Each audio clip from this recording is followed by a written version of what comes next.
All right, neurodiagnostic community. Can we give it up for Shannon Green and the team? What an amazing conference they put together this year. Wow. So I've got to know, how was the cheese last night? Good? I was so jealous I missed out on that. Are you kidding? Cheese plates in Wisconsin? It's like wings in Buffalo or wine tastings in California. I was home on Friday night sharing a piece of string cheese with a 5-year-old. I was feeling kind of sad. Real talk here. Okay, so this has been a great conference, and you've all learned a lot. And you've been equipped, and now we're getting ready to send you back out into a world that doesn't always understand or appreciate what you do for a living, right? It can be challenging maintaining a role day after day if you feel you're not gaining any more respect with surgeons or doctors, and for all the patient data you're processing, sometimes you do secretly wonder, do I make a difference? Spoiler alert, you do, often in more ways than you will ever know. Let's talk about advocacy. First, a little bit about me, but not much because this weekend really is all about you. You are the face of neurodiagnostics. And please keep this in mind during this presentation and in the days to come. Okay, so I'm Scott Mohr. I'm a CNIM. I've been in the field about 20 years and I got my start in Pittsburgh. Since then, I've worked in 12 different states with dozens of hospital systems. I've been a manager, an educator, and a contract traveler. Currently, I'm also a recruiter with Neuro Pathway, first ever neurodiagnostic exclusive talent agency in the market. We specialize in sourcing and placing EEG, neuromonitoring, LTM, ambulatory, EMG, MEG at hospitals with companies across the US. We also provide online continuing education resources and lectures from rock stars from the neurodiagnostic circle, CLTM prep, and more to come. I'm also host of the IONM4LIFE Adventures in Neurodiagnostic podcast.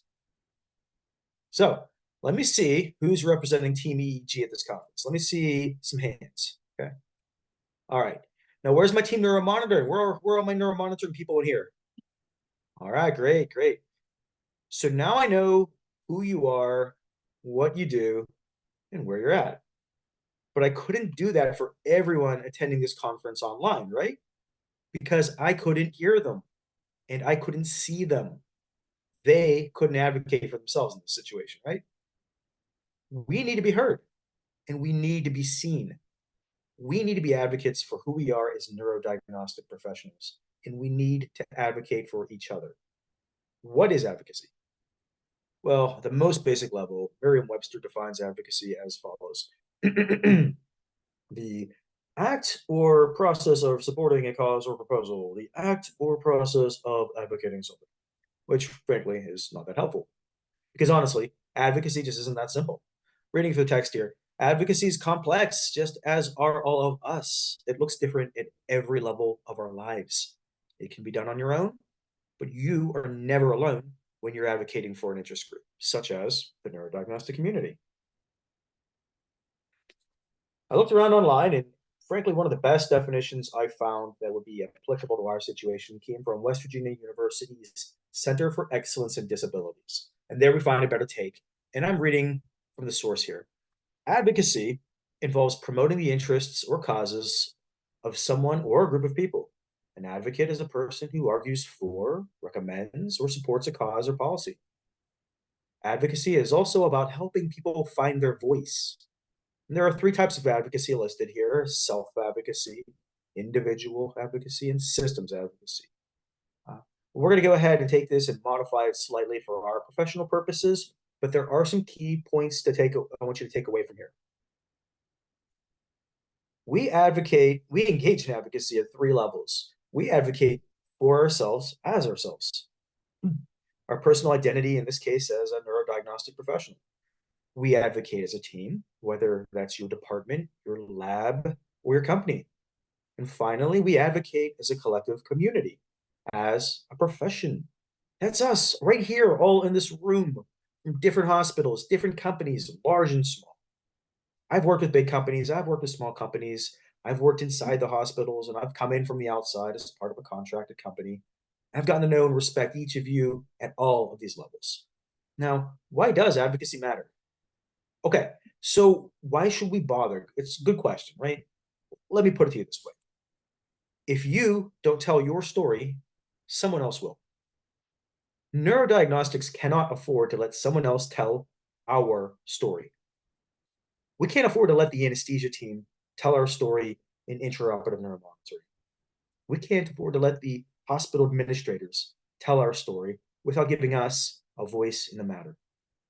We can't allow the insurance companies to tell us what our services are worth to our patients without us writing the script.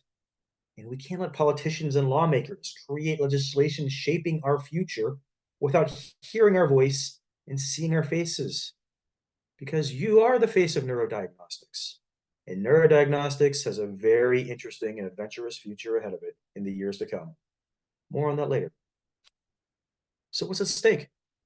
Well, in short, a seat at the table when pivotal decisions are being made. And these decisions are going to be made with or without our input. It starts at the top. Government census numbers and projections for demand on healthcare services drives policies. These projections drive funding, regulations, and legislation. And what do these three words mean to you? Reimbursement. Don't you just hate that everything comes back to the money? But it does. The University of Pittsburgh, my alma mater, has the Stern Center for Evidence-Based Policy, and they released in 2015, Addressing the Health Needs of an Aging America, New Opportunities for Evidence-Based Policy Solutions. It's 136 pages, and I figured by this point, you're all about as full of data as you are with cheese, so I'm going to give you the executive summary. And I'm quoting from the document directly here. By 2050, adults over the age of 65 will make up 20% of the US population. The budget and policy implications of this demographic shift represent two of the greatest challenges faced by federal and state governments today. Our healthcare workforce will need to be retooled to manage the multiple chronic conditions prevalent in this vulnerable population. Addressing the needs of the elderly will be a top priority for policymakers at every level. Policy comes to us from the top down. These policies affect our reality on the ground as healthcare practitioners. If we aren't heard and seen, we cannot count on being factored into the decision making. So, advocacy must come from the ground up. And at times, it's going to feel like you're swimming up a waterfall. But don't worry, you're not alone. Okay, so that's the 30,000 feet view. So now we can zoom into the hospital and healthcare system level. That's the places where we go to work, right? That's the OR, the lab, the ICU. In the case of ambulatory, that might be the patient's homes. In the case of our MEG colleagues, it's usually a very cool space-aged looking chamber with a giant pneumatic door, like something out of a science fiction movie. Seriously, MEG labs are so cool. Hospitals make policies. The manner in which doctors order and review tests, how we're staffed, the demands placed on us, and the requirements made of us are constantly evolving and often not in our favor.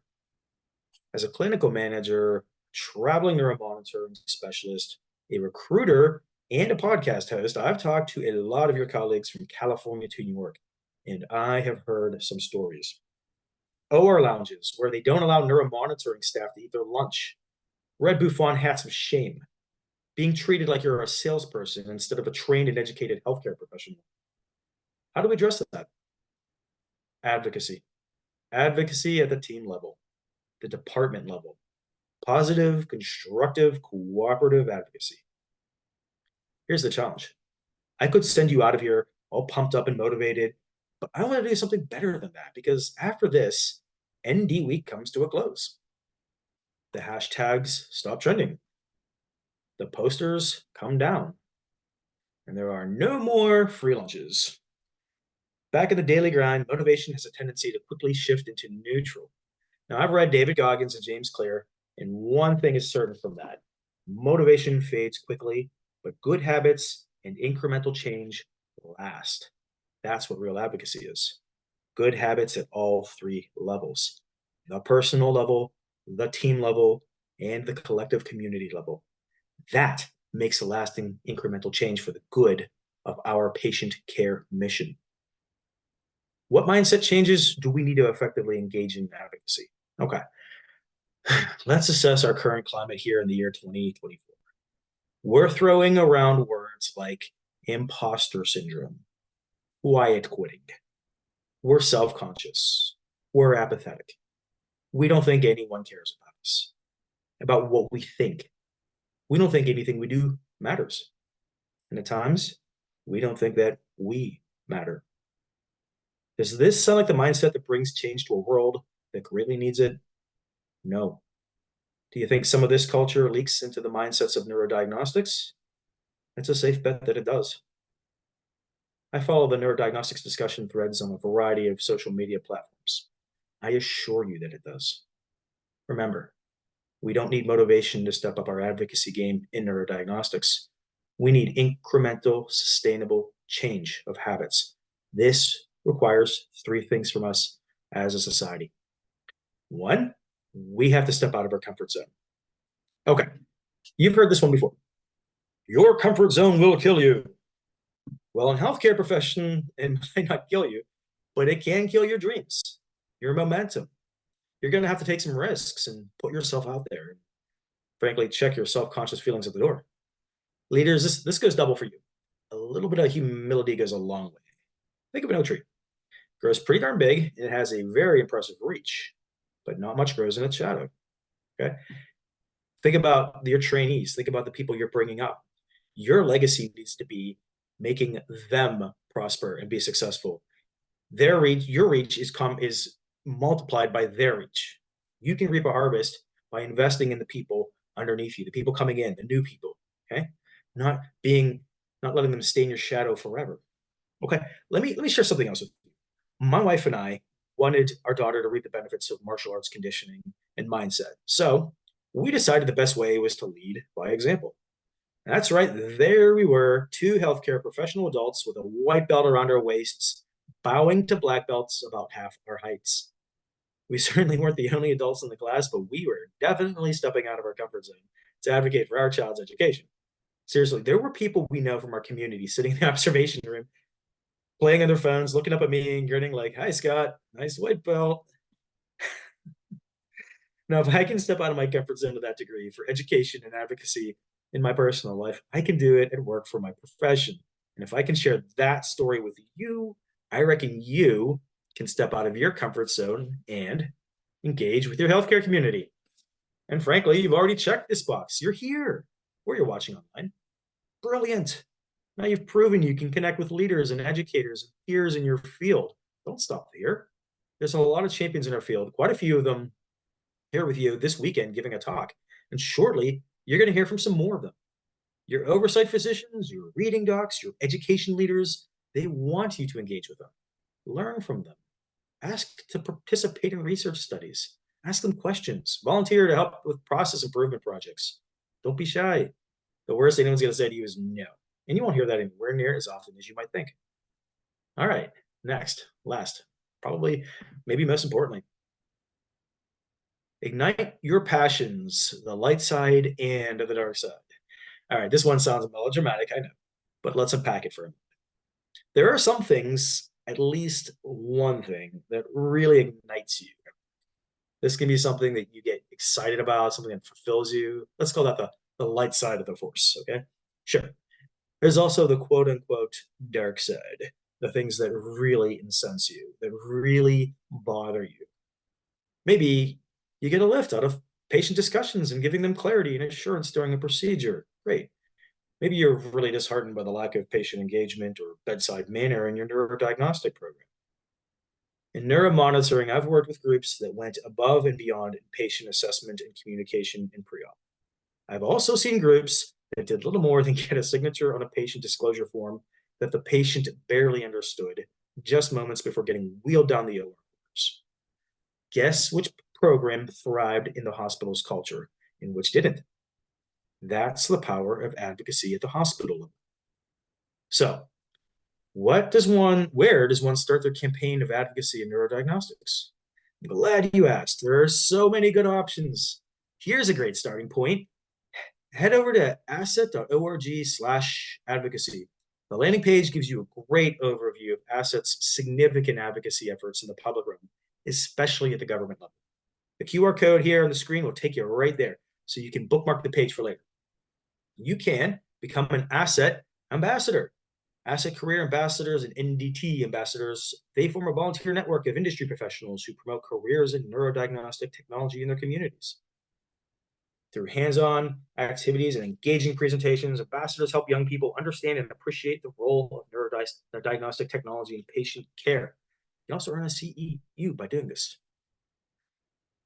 Career ambassadors are forming a growing network of industry professionals who introduce a career to middle school and college-age students across the country. QR code here will take you to a request form for more information. All right, what else? You can get on the Asset Central discussion board and post a question, answer, or share a thought. Volunteer to host a booth or a table at one of the professional society conferences. Asset or other partners, including some of our associated conferences like neurology, anesthesia, surgery. Think about it. We need allies in our profession. We can't expect buy-in to our service if we don't spread awareness and build bridges with the people we work alongside every day, right?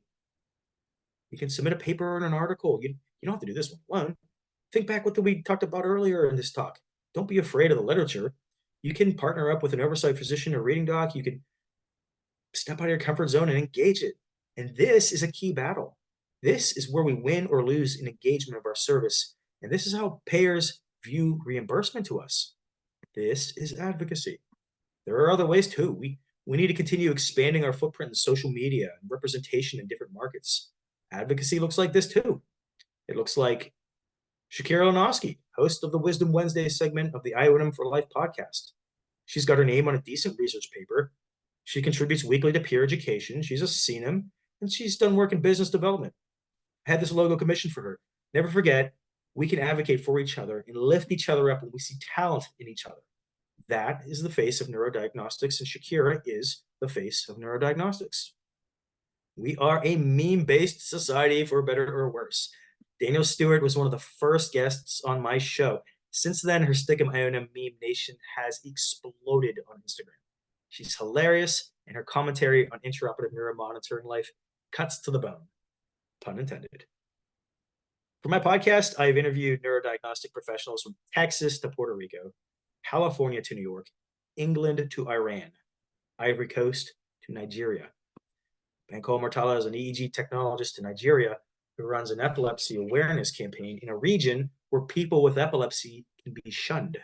He is making a difference. He is the face of neurodiagnostics. I'm going to briefly play for you now a brief segment where he's reading some of his poetry, which talks about the struggle that patients have with epilepsy and how they face it and overcome it.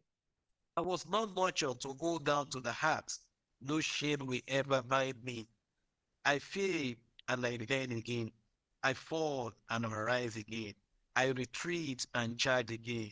No matter the nature of dream, I shall not sleep. No matter the trouble, I shall not trouble. Even when I fail and fall, my mind is on success. I reject the thought of failure and defeat. All the game is still on. Epilepsy is the future loser. Absolutely love that. He does great work. The face of neurodiagnostics is Shannon, heading up an amazing conference for us. Thank you again, Shannon. It's coming on a podcast and talking about what you do, creating some awareness. Hey, that guy's got a podcast too. Maybe it's a 2-Minute Tuesday. It's Kelly hosting an NDWeek showcase at her hospital. Good job, Kelly. Or it's one person who picked up his phone and started recording his journey from EEG training all the way to registration and launching his own EEG AI software company and inspiring countless people along the way. I said it at the beginning of this talk. You don't know who you're going to influence. You don't know how many people you are going to inspire. It's coming to La Crosse, Wisconsin to attend a regional conference. The future of neurodiagnostics is going to be a real adventure. There's going to be some challenges, though. We're going to have to contest for ground. As a neuromonitoring specialist, I personally look forward to the day when a patient scheduled for a spine surgery shows up to a pre-op clinic and the surgeon goes over the procedure. Mr. Smith, we're going to use surgical neuromonitoring during your procedure. The patient says, that's great. I was hoping you'd say that. We're heading into new territory. Brain stimulation for everything from addiction to depression to Parkinson's is not far off from taking the next big leap. robotic limbs controlled with brain interface, AI. Technology and healthcare are going to meet at a crossroads with the human nervous system. And do you know who lives at that crossroads already? You do. You are the face of neurodiagnostics, and you are awesome because you advocate for our field every day. You might work with robots someday, but a robot is never going to replace you. But don't just take my word for it. Let's hear what some champions of our profession have to say about you.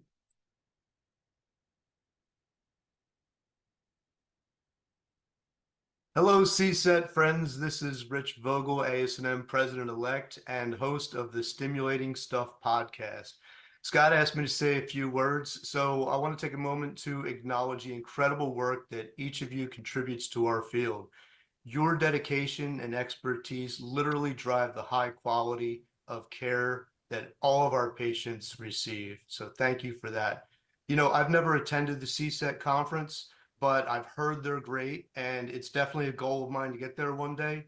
And even though I haven't been there, I do know that this conference is not only a platform to share knowledge, but also a unique opportunity to build stronger networks and foster collaborations.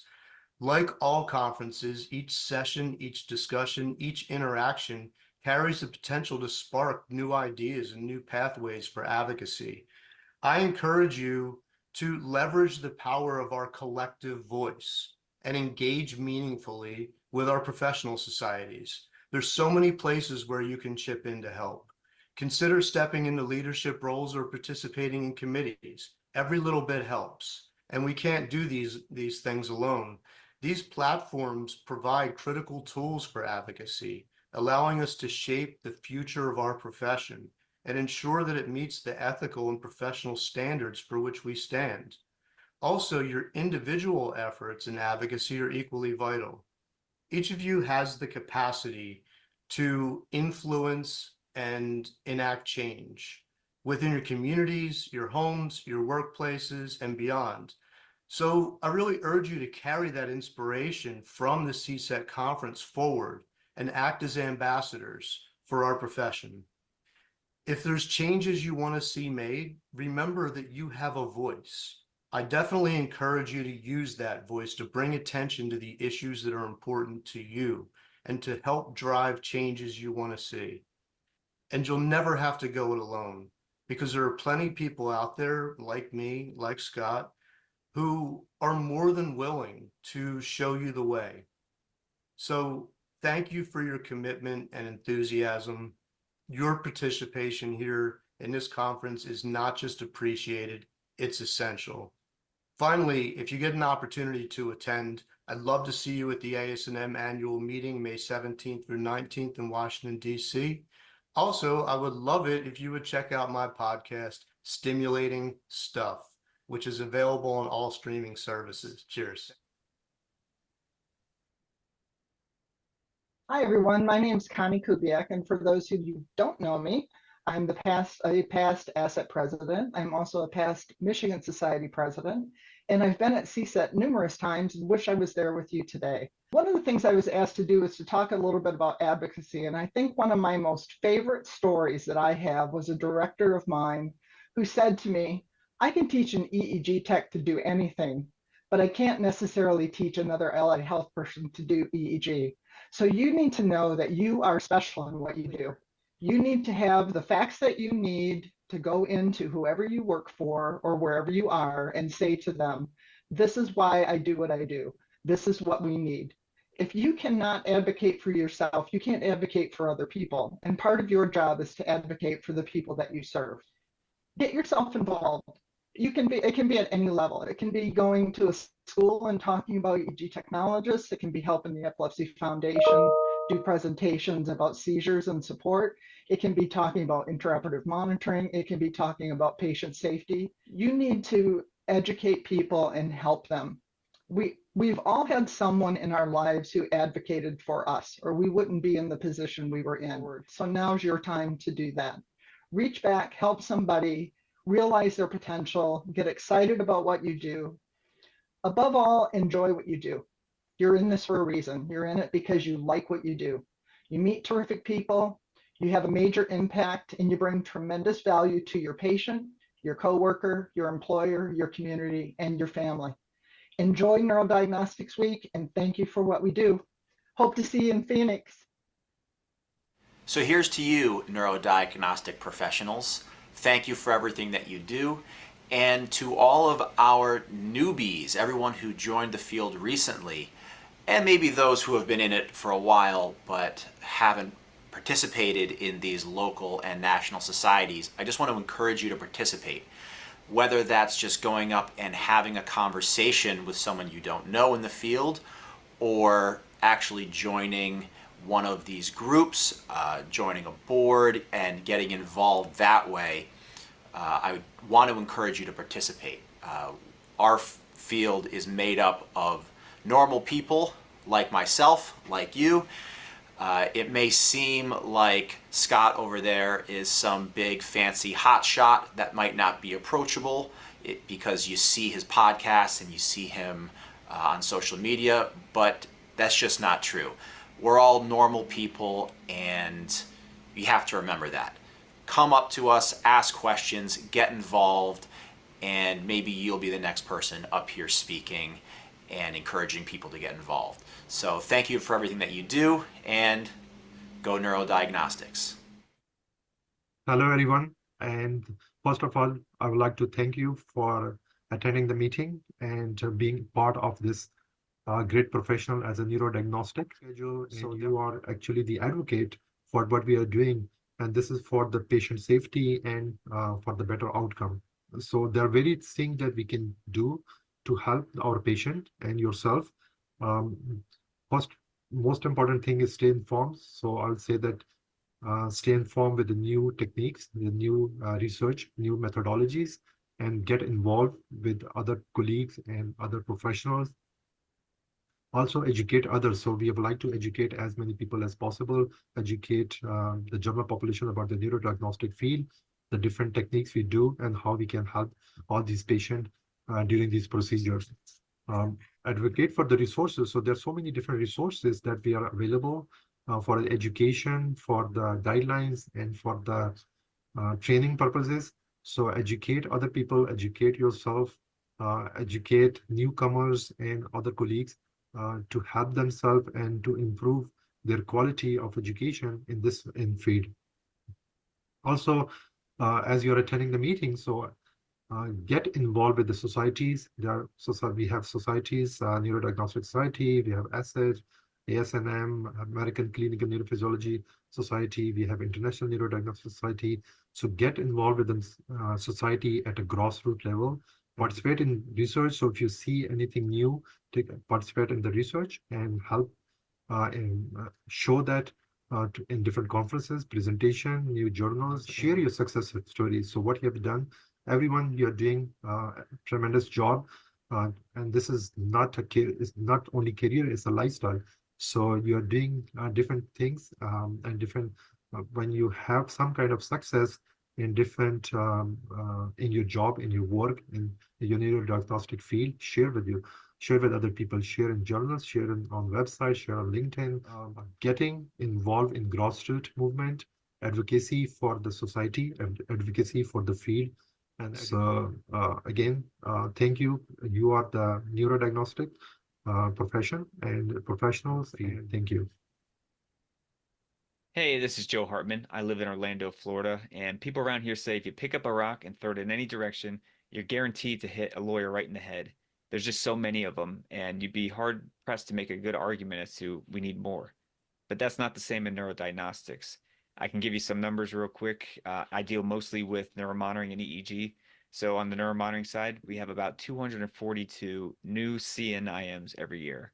And on the EEG side, that's about 390. And practicing IONM clinicians, about 4,500. It's about 6,500 for EEG. So with the baby boomers getting to that point where they're getting older and they need more care, especially neurological care, the recommended amount of EEG techs, at least, is about 30,000. And that number should come due around 2030. So we got 6 years to get there. As of right now, it's hard pressed for me to figure out how we're going to, 4 or 5x the amount of qualified technicians and clinicians out there to serve the need that's coming down the pipeline. So it's up to us to talk about our neurodiagnostics community, either nerve conduction studies, EEG, intraoperative monitoring, whatever it might be. There's tons of people out there that just have no idea about it. They're probably interested in healthcare. They may not want to devote 10, 15 years to medical school, but would like to help people. So it's up to us to keep passing the baton and bringing in new recruits for selfish reasons, because we don't want to be working 18-hour days every day as well, right? So my suggestion is to get active. Social media, that's where I do a lot of my discussions. And I have a phone call at least once a week with somebody I've never met before in my life and talk about some kind of neurodiagnostics, either business side or getting into it, or how do I further my career, or how do I do lateral moves into other neurodiagnostic fields. And so if you put it out there, you're going to get in return. And it's been very fruitful for me as far as networking and having good relationships and just meeting smart people. So it's one of those jobs where deep down, you know, you're helping people. It's great. You might not hear that every day. You might not get all the thank yous you want, but you're also not getting rocks thrown at your head. So spread the word, and thank you all for all you do. Hi, everyone. My name is Dr. Michelle Mohr. I'm a IONM and EEG reading physician. From a physician's perspective, probably the best advice I can give you guys if you're looking to get more involved, to advocate, to be a better steward for our profession is find something in your job that you either really love, that you're really interested in, or that you would like to get better in, and learn more about it. And this can be tinkering with MEP stimulation parameters to find that sweet spot.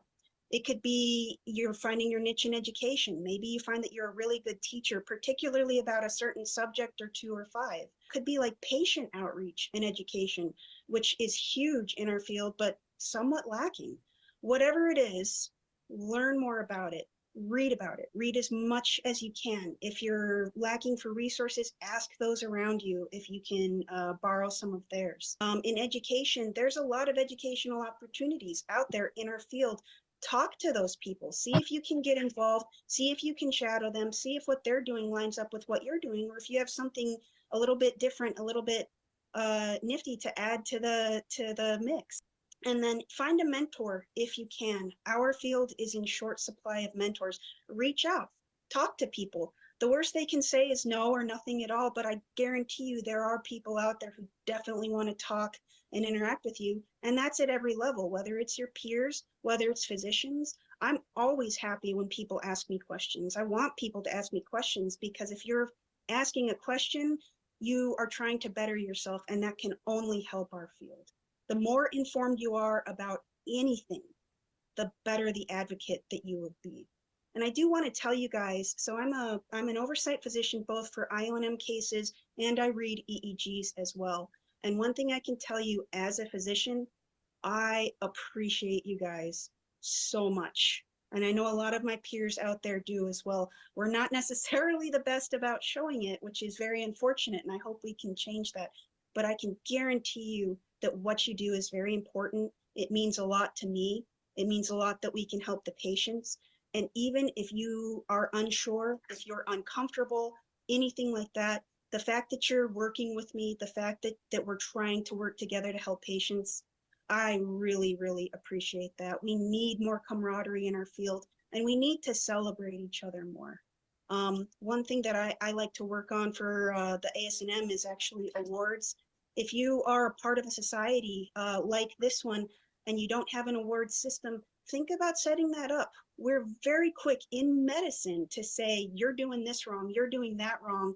There is not enough good words spoken in our field. Congratulate each other, recognize when something is going right, and celebrate that. We need to really work together. Each of us is a part of a team, and that team is very important for patient care.